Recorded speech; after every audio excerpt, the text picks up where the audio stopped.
Deccan education सोसायटीच्या Fergusson महाविद्यालयाच्या amphi थिएटरने शताब्दी वर्षात पदार्पण केले आहे. ऐतिहासिक वारसा असलेले हे ॲम्फी थिएटर अनेक घटनांचे साक्षीदार आहे. या निमित्ताने आयोजित एका विशेष कार्यक्रमात माजी विद्यार्थी आणि ज्येष्ठ दिग्दर्शक राज दत्त यांनी विद्यार्थ्यांशी संवाद साधला. नियामक मंडळाचे अध्यक्ष डॉक्टर अजित पटवर्धन अध्यक्षस्थानी होते. राज दत्त यांच्या हस्ते ॲम्फी थिएटरच्या आवारात बोधिवृक्षही लावण्यात आला. ॲम्फी थिएटरच्या नूतनीकरणास नुकतीच पुरातत्व विभागाची परवानगी मिळाली आहे. त्यामुळे व्यासपीठ, ध्वनी विद्युत व्यवस्था, नवीन आसन व्यवस्था, सभागृहाची गळती थांबवणे, सध्या वापरात नसलेल्या पहिल्या मजल्याची दुरुस्ती आदी 2 कोटी रुपयांची विकास कामे पुढील वर्षीच्या एप्रिल महिन्यापर्यंत पूर्ण केली जाणार आहेत. रिचर्ड ॲटनबरो यांच्या गांधी चित्रपटाचे चित्रीकरण याच सभागृहात झाले आहे. आजारी असतानाही स्वातंत्र्यवीर सावरकर यांनी याच सभागृहात भाषण केले होते. सरोजिनी नायडूंच्या कविताही या सभागृहाने ऐकल्या आहेत. रवींद्रनाथ टागोर, शास्त्रज्ञ डॉक्टर सी.व्ही. रामन, पंडित मदन मोहन मालवीय, प्राचार्य राम शेवाळकर, प्राचार्य शिवाजीराव भोसले यांनी हे सभागृह आत्तापर्यंत गाजवले आहे.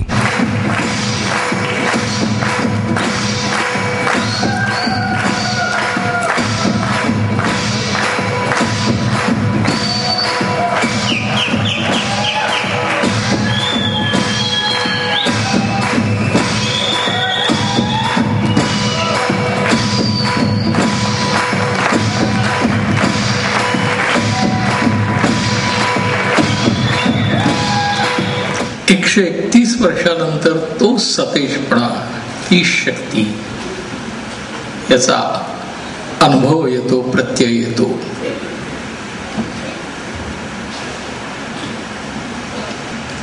की वृक्षाखाली बसल्यानंतर कवडशातनं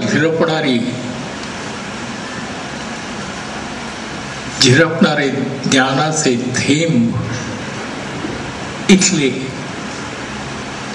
विद्यार्थी त्या सहजतेनं, त्याच आत्मीयतेनं घेत आहेत.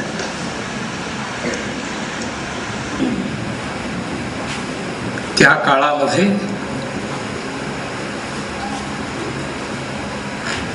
हे ऐकणंही थोडंसं चुकीचं वाटतं.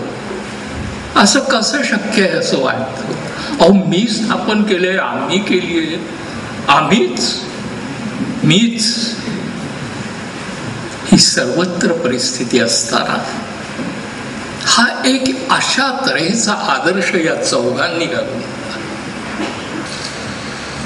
परिस्थितीत आज आपण आहोत. यावर विश्वास बसत नाही. माणूस असं करू शकतो. आपला स्वार्थ, आपला मी, माझेपण. शिक्षण वगैरे या गोष्टी आहेतच, पण हा आदर्श ज्यांनी घालून दिला ती ही शिक्षण संस्था. फार त्याबद्दल मी बोलत नाही. आपण तो इतिहास वाचावा, तुम्ही वाचलाच असेल.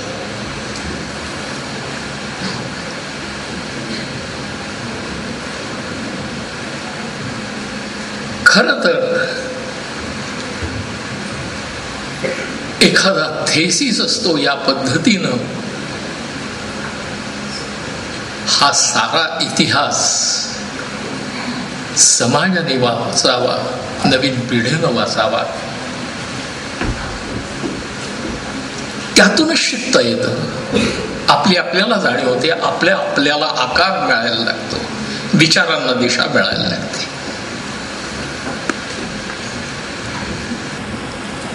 तेव्हा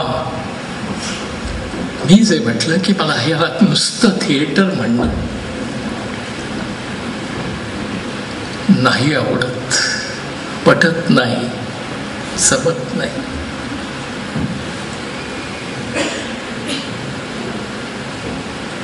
मला तो कुठेतरी श्रीकृष्णाचा स्थापत्य अवतार आहे असं वाटतं. श्रीकृष्णाचं जीवनच असं होतं. 100 वर्षाचा इतिहास पाहताना आपल्या हेच लक्षात येईल की तिथे बाल खेळ आहेत, गमती आहेत, बालपण आहे.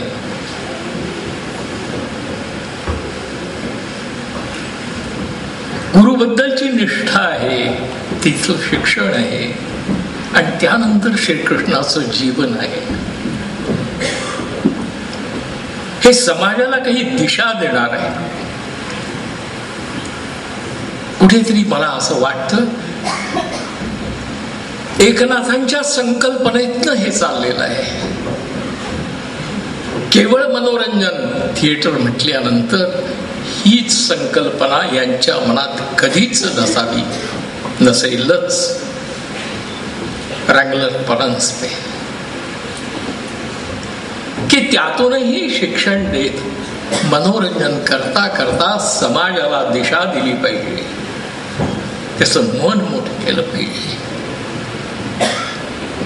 आणि घडलंही तसंच. महात्मा गांधी येतात, सगळी नावं मग अशी वाचली, मी ती घेत नाही. म्हणजे समाजाला दिशा देण्याचंही काम, सशक्त करण्याचंही काम याच वस्तूनं केलं.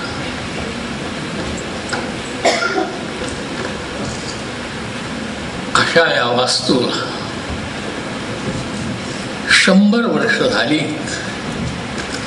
त्याला केवळ प्रणाम करणं आणि तोच आदर्श यापुढेही, की ते केवळ एक मनोरंजनाचं नाही, तर समाज जीवन घडवण्याचं कार्य इथून झालं पाहिजे.